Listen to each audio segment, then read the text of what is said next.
شروع اللہ کا نام لے کر جو بڑا مہربان نہایت رحم والا ہے۔ یہ ایک سورہ ہے جس کو ہم نے نازل کیا اور اس کے احکام کو فرض کر دیا اور اس میں صاف صاف آیتیں نازل کی تاکہ تم یاد رکھو۔ بدکاری کرنے والی عورت اور بدکاری کرنے والا مرد جب ان کی بدکاری ثابت ہو جائے تو دونوں میں سے ہر ایک کو 100 درے مارو، اور اگر تم اللہ اور روز آخر پر ایمان رکھتے ہو تو اللہ کے قانون کو نافذ کرنے میں تمہیں ان پر ہرگز ترس نہ آئے، اور چاہیے کہ ان کی سزا کے وقت مسلمانوں کی ایک جماعت بھی موجود ہو۔ بدکار مرد تو بدکار یا مشرک عورت کے سوا کسی سے نکاح نہیں کرتا، اور بدکار عورت کو بھی بدکار یا مشرک مرد کے سوا اور کوئی نکاح میں نہیں لاتا، اور یہ یعنی بدکار عورت سے نکاح کرنا مومنوں پر حرام ہے۔ اور جو لوگ پرہیزگار عورتوں کو بدکاری کا عیب لگائیں اور اس پر 4 گواہ نہ لائیں تو ان کو 80 درے مارو، اور کبھی ان کی شہادت قبول نہ کرو، اور یہی بد کردار ہیں۔ ہاں، جو اس کے بعد توبہ کر لیں اور اپنی حالت سنوار لیں تو اللہ بھی بخشنے والا ہے، مہربان ہے۔ اور جو لوگ اپنی بیویوں پر بدکاری کی تہمت لگائیں اور خود ان کے سوا اور گواہ نہ ہوں تو ہر ایک کی شہادت یہ ہے کہ پہلے تو 4 بار اللہ کی قسم کھائے کہ بے شک وہ سچا ہے، اور 5ویں بار یہ کہے کہ اگر وہ جھوٹا ہو تو اس پر اللہ کی لعنت۔ اور عورت سے سزا کو یہ بات ٹال سکتی ہے کہ وہ پہلے 4 بار اللہ کی قسم کھائے کہ بے شک یہ جھوٹا ہے، اور 5ویں دفعہ یوں کہے کہ اگر یہ سچا ہو تو مجھ پر اللہ کا غضب نازل ہو۔ اور اگر تم پر اللہ کا فضل اور اس کی مہربانی نہ ہوتی تو بہت سی خرابیاں پیدا ہو جاتی۔ اور یہ کہ اللہ توبہ قبول کرنے والا ہے، حکیم ہے۔ جن لوگوں نے یہ بہتان باندھا ہے وہ تمہیں میں سے ایک جماعت ہے، اس کو اپنے حق میں برا نہ سمجھنا، بلکہ وہ تمہارے لیے اچھا ہے۔ ان میں سے جس شخص نے گناہ کا جتنا حصہ لیا اس کے لیے اتنا وبال ہے، اور جس نے ان میں سے اس بہتان کا بڑا بوجھ اٹھایا ہے اس کو بڑا عذاب ہوگا۔ جب تم نے وہ بات سنی تھی تو مومن مردوں اور عورتوں نے کیوں اپنے دلوں میں نیک گمان نہ کیا، اور کیوں نہ کہہ دیا کہ یہ کھلم کھلا بہتان ہے؟ یہ بہتان لگانے والے اپنی بات کی تصدیق کے لیے 4 گواہ کیوں نہ لائے؟ تو جب یہ گواہ نہیں لا سکے تو اللہ کے نزدیک یہی جھوٹے ہیں۔ اور اگر دنیا اور آخرت میں تم پر اللہ کا فضل اور اس کی رحمت نہ ہوتی تو جس شغل میں تم منہمک تھے اس کی وجہ سے تم پر بڑا سخت عذاب نازل ہوتا، جب تم اپنی زبانوں سے اس کا ایک دوسرے سے ذکر کرتے تھے اور اپنے منہ سے ایسی بات کہتے تھے جس کا تم کو کچھ بھی علم نہ تھا، اور تم اسے ایک ہلکی بات سمجھتے تھے، حالانکہ اللہ کے نزدیک وہ بڑی بھاری بات تھی۔ اور جب تم نے اسے سنا تھا تو کیوں نہ کہہ دیا کہ ہمیں شایع نہیں کہ ایسی بات زبان پر لائیں؟ پروردگار تو پاک ہے، یہ تو بہت بڑا بہتان ہے۔ اللہ تمہیں نصیحت کرتا ہے کہ اگر مومن ہو تو پھر کبھی ایسا کام نہ کرنا، اور اللہ تمہارے سمجھانے کے لیے اپنی آیتیں کھول کھول کر بیان فرماتا ہے، اور اللہ جاننے والا ہے، حکمت والا ہے۔ جو لوگ اس بات کو پسند کرتے ہیں کہ مومنوں میں بے حیائی یعنی تہمت بدکاری کی خبر پھیلے، ان کو دنیا اور آخرت میں دکھ دینے والا عذاب ہوگا، اور اللہ جانتا ہے اور تم نہیں جانتے۔ اور اگر تم پر اللہ کا فضل اور اس کی رحمت نہ ہوتی تو کیا کچھ نہ ہوتا، مگر وہ کریم ہے، اور یہ کہ اللہ نہایت مہربان ہے، رحیم ہے۔ مومنوں، شیطان کے قدموں پر نہ چلنا، اور جو شخص شیطان کے قدموں پر چلے گا تو شیطان تو بے حیائی کی باتیں اور برے کام ہی بتائے گا۔ اور اگر تم پر اللہ کا فضل اور اس کی مہربانی نہ ہوتی تو ایک شخص بھی تم میں پاک نہ ہو سکتا، مگر اللہ جس کو چاہتا ہے پاک کر دیتا ہے، اور اللہ سننے والا ہے، جاننے والا ہے۔ اور جو لوگ تم میں صاحب فضل اور صاحب مال ہیں وہ اس بات کی قسم نہ کھائیں کہ رشتہ داروں اور محتاجوں اور وطن چھوڑ جانے والوں کو کچھ نہیں دیں گے، اور ان کو چاہیے کہ معاف کر دیں اور درگزر کریں۔ کیا تم پسند نہیں کرتے کہ اللہ تم کو بخش دے؟ اور اللہ تو بخشنے والا ہے، مہربان ہے۔ جو لوگ پرہیزگار اور برے کاموں سے بے خبر اور ایماندار عورتوں پر بدکاری کی تہمت لگاتے ہیں ان پر دنیا اور آخرت دونوں میں لعنت ہے، اور ان کو سخت عذاب ہوگا، یعنی قیامت کے روز جس دن ان کی زبانیں اور ہاتھ اور پاؤں سب ان کے کاموں کی گواہی دیں گے۔ اس دن اللہ ان کو ان کے اعمال کا پورا پورا اور ٹھیک ٹھیک بدلہ دے گا، اور ان کو معلوم ہو جائے گا کہ اللہ برحق اور حق کو ظاہر کرنے والا ہے۔ ناپاک عورتیں ناپاک مردوں کے لیے ہیں اور ناپاک مرد ناپاک عورتوں کے لیے، اور پاک عورتیں پاک مردوں کے لیے ہیں اور پاک مرد پاک عورتوں کے لیے۔ یہ پاک لوگ ان جھوٹوں کی باتوں سے بری ہیں اور ان کے لیے بخشش اور نیک روزی ہے۔ مومنوں، اپنے گھروں کے سوا دوسرے لوگوں کے گھروں میں گھر والوں سے اجازت لیے اور ان کو سلام کیے بغیر داخل نہ ہوا کرو، یہ تمہارے حق میں بہتر ہے، اور ہم یہ نصیحت اس لیے کرتی ہیں کہ شاید تم یاد رکھو۔ پھر اگر تم گھر میں کسی کو موجود نہ پاؤ تو جب تک تم کو اجازت نہ دی جائے اس میں مت داخل ہو، اور اگر یہ کہا جائے کہ اس وقت لوٹ جاؤ تو لوٹ جایا کرو، یہ تمہارے لیے بڑی پاکیزگی کی بات ہے، اور جو کام تم کرتے ہو اللہ سب جانتا ہے۔ ہاں، اگر تم کسی ایسے مکان میں جاؤ جس میں کوئی نہ بستا ہو اور اس میں تمہارا اسباب رکھا ہو تو تم پر کچھ گناہ نہیں، اور جو کچھ تم ظاہر کرتے ہو اور جو پوشیدہ کرتے ہو اللہ کو سب معلوم ہے۔ مومن مردوں سے کہہ دو کہ اپنی نظریں نیچی رکھا کریں اور اپنی شرمگاہوں کی حفاظت کیا کریں، یہ ان کے لیے بڑی پاکیزگی کی بات ہے، اور جو کام یہ کرتے ہیں اللہ ان سے خبردار ہے۔ اور مومن عورتوں سے کہہ دو کہ وہ بھی اپنی نگاہیں نیچی رکھا کریں اور اپنی شرمگاہوں کی حفاظت کیا کریں، اور اپنی آرائش یعنی زیور کے مقامات کو ظاہر نہ ہونے دیا کریں مگر جو اس میں سے کھلا رہتا ہو، اور اپنے سینوں پر اوڑھنیاں اوڑھے رہا کریں، اور اپنے خاوند اور باپ اور خسر اور بیٹوں اور خاوند کے بیٹوں اور بھائیوں اور بھتیجوں اور بھانجوں اور اپنی جیسی مومن عورتوں اور لونڈی غلاموں کے سوا نیز ان خدام کے جو عورتوں کی خواہش نہ رکھیں، یا ایسے لڑکوں کے جو عورتوں کے پردے کی چیزوں سے واقف نہ ہوں۔ غرض ان لوگوں کے سوا کسی پر اپنی زینت اور سنگھار کے مقامات کو ظاہر نہ ہونے دیں، اور اپنے پاؤں ایسے طور سے زمین پر نہ مارے کہ جھنکار کانوں میں پہنچے اور ان کا پوشیدہ زیور معلوم ہو جائے۔ اور مومنوں، سب اللہ کے آگے توبہ کرو تاکہ فلاح پاؤ، اور اپنی قوم کی بیوہ عورتوں کے نکاح کر دیا کرو، اور اپنے غلاموں اور لونڈیوں کے بھی جو نیک ہوں نکاح کر دیا کرو۔ اگر وہ مفلس ہوں گے تو اللہ ان کو اپنے فضل سے غنی کر دے گا، اور اللہ بہت وسعت والا ہے، سب کچھ جاننے والا ہے۔ اور جن کو بیاہ کا مقدور نہ ہو وہ پاک دامنی کو اختیار کیے رہیں یہاں تک کہ اللہ ان کو اپنے فضل سے غنی کر دے۔ اور جو غلام تم سے مکاتبت یعنی مال دے کر پروانہ آزادی کی تحریر چاہیں، اگر تم ان میں صلاحیت اور نیکی پاؤ تو ان سے مکاتبت کر لو، اور اللہ نے جو مال تم کو بخشا ہے اس میں سے ان کو بھی دو۔ اور اپنی باندیوں کو اگر وہ پاک دامن رہنا چاہیں تو دنیاوی زندگی کے فوائد حاصل کرنے کے لیے بدکاری پر مجبور نہ کرنا، اور جو ان کو مجبور کرے گا تو ان بیچاریوں کے مجبور کیے جانے کے بعد اللہ بخشنے والا ہے، مہربان ہے۔ اور ہم نے تمہاری طرف روشن آیتیں نازل کی ہیں، اور جو لوگ تم سے پہلے گزر چکے ہیں ان کی خبریں اور پرہیزگاروں کے لیے نصیحت۔ اللہ آسمانوں اور زمین کا نور ہے، اس کے نور کی مثال ایسی ہے کہ گویا ایک طاق ہے جس میں ایک چراغ ہے، اور چراغ ایک قندیل میں ہے،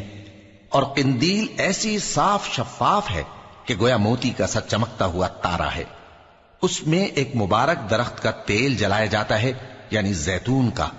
کہ نہ مشرق کی طرف ہے نہ مغرب کی طرف۔ ایسا معلوم ہوتا ہے کہ اس کا تیل خواہ آگ اسے نہ بھی چھوئے جلنے کو تیار ہے،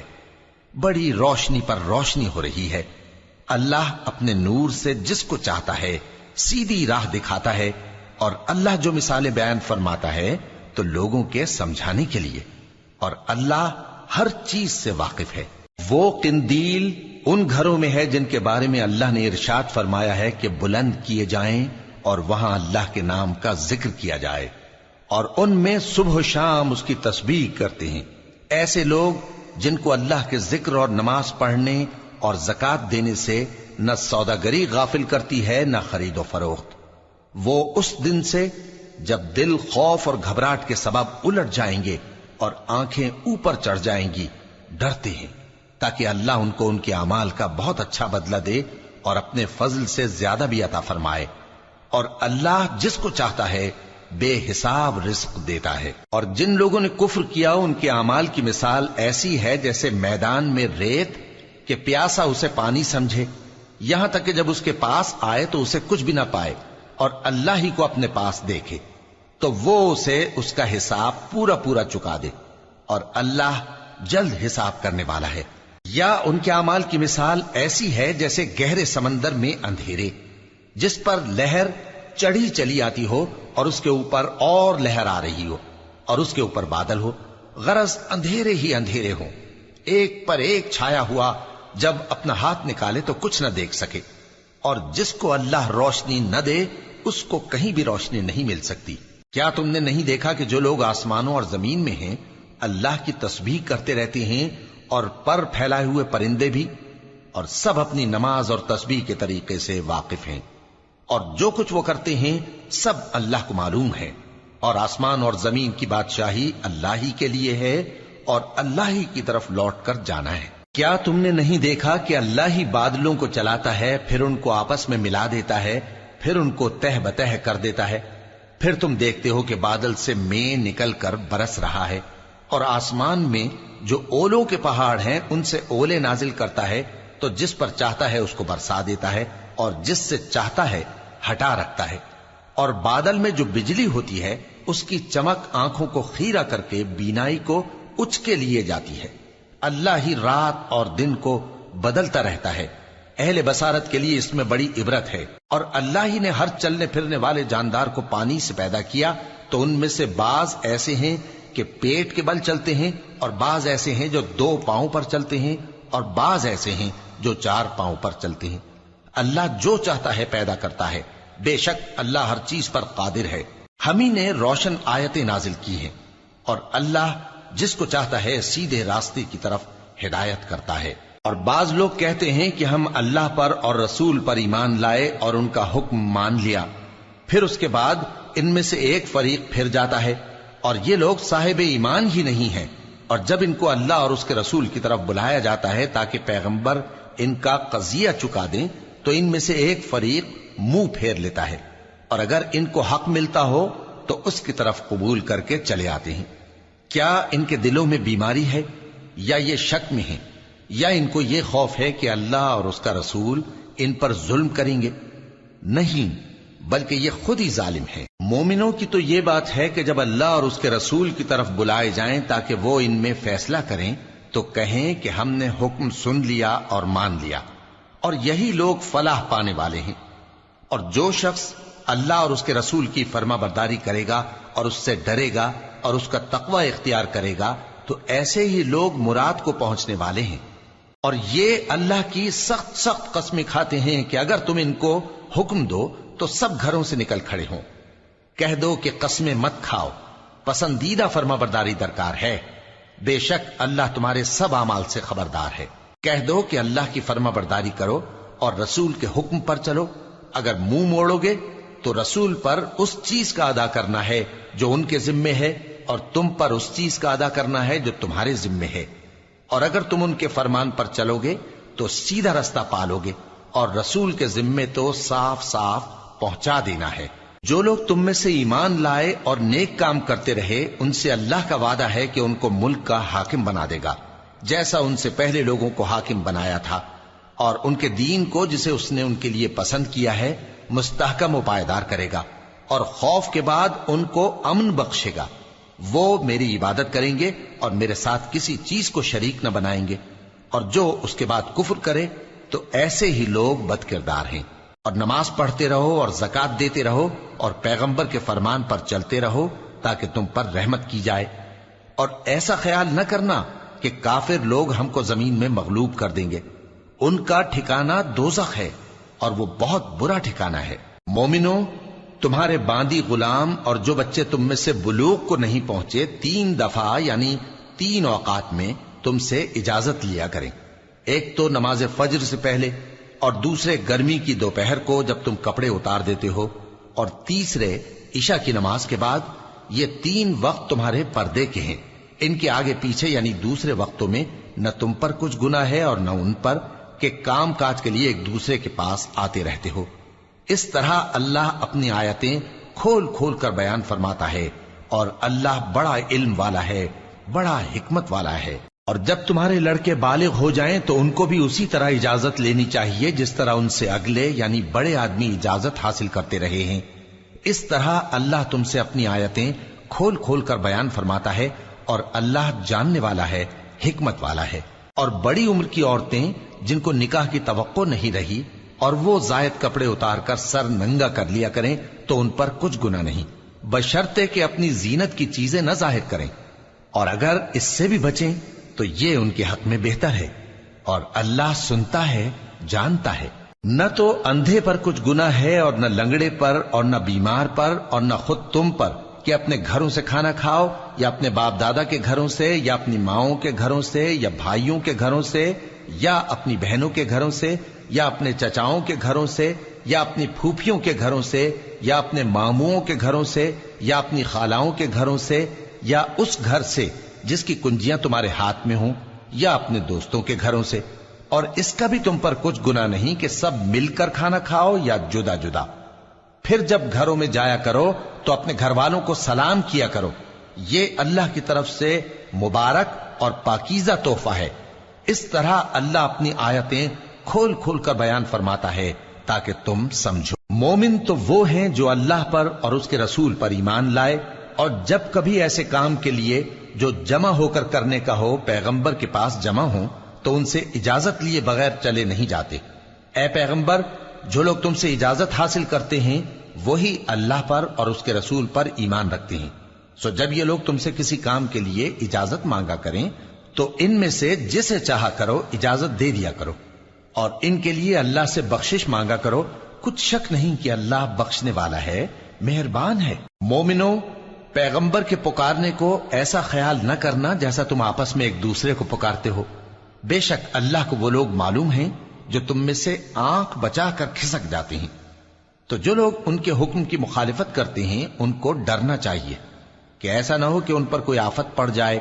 یا تکلیف دینے والا عذاب نازل ہو۔ دیکھو، جو کچھ آسمانوں اور زمین میں ہے سب اللہ ہی کا ہے، جس طریق پر تم ہو وہ اسے جانتا ہے، اور جس روز لوگ اس کی طرف لوٹائے جائیں گے تو جو عمل وہ کرتے رہے وہ ان کو بتا دے گا،